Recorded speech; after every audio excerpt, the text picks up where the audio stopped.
台鐵佇屏東的南州站早起80點的時，傳出這電車線去予火車救斷去的意外，造成潮州到枋寮之間攏無電，雙邊的路線嘛暫時袂通。也因為拄好是拜五，所以這車頭四架攏是準備要坐火車的旅客，台鐵就趕緊調遊覽車來到載人。台鐵表示講，這電線大概是斷去1架公尺，已經派機具來搶修，按算暗時7點之前會當修理好勢。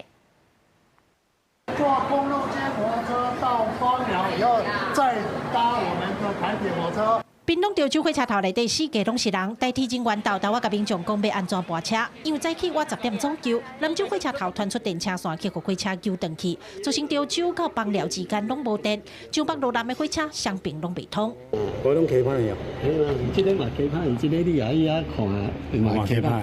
發生事故的路段是通往枋寮甲台東，一定要經過轉運點。除了趕緊調派機具來搶修以外，因為拄啊好是拜五，潮州車頭規個攏是要去佚佗的民眾，台鐵也趕緊調來21台遊覽車，甲人載去枋寮火車頭協助旅客搬車。不止個排隊等搬車的人已經排幾落列，有人排隊排幾點鐘的，看到有人欠隊，隨去甲台鐵的人理論。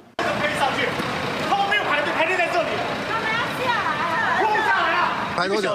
排了1個小時啊！對啊，不爽嘛？為什麼？大家乖乖的排隊，為什麼人家一下車就在那邊衝？等太久了，等太久了。等太久要搭計程車？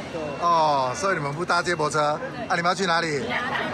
台東。有民眾等袂赴歸去，家己叫計程車。台鐵表示，到中晝點半左右接送的人數已經有1296人，因為算長的電車線大約有100公尺，預估搶修的時間上無愛6點鐘，到搶修完成之前，攏會派遊覽車來接旅客搬車。現場單位有在搶修，那我們目前希望能在看我們就是預估能在這個3、4個小時內把它完成。這樣。台鐵表示，受影響的旅客在這1年內攏會當提車票去退錢，目前已經加派人力去搶修，希望會當量早恢復通車。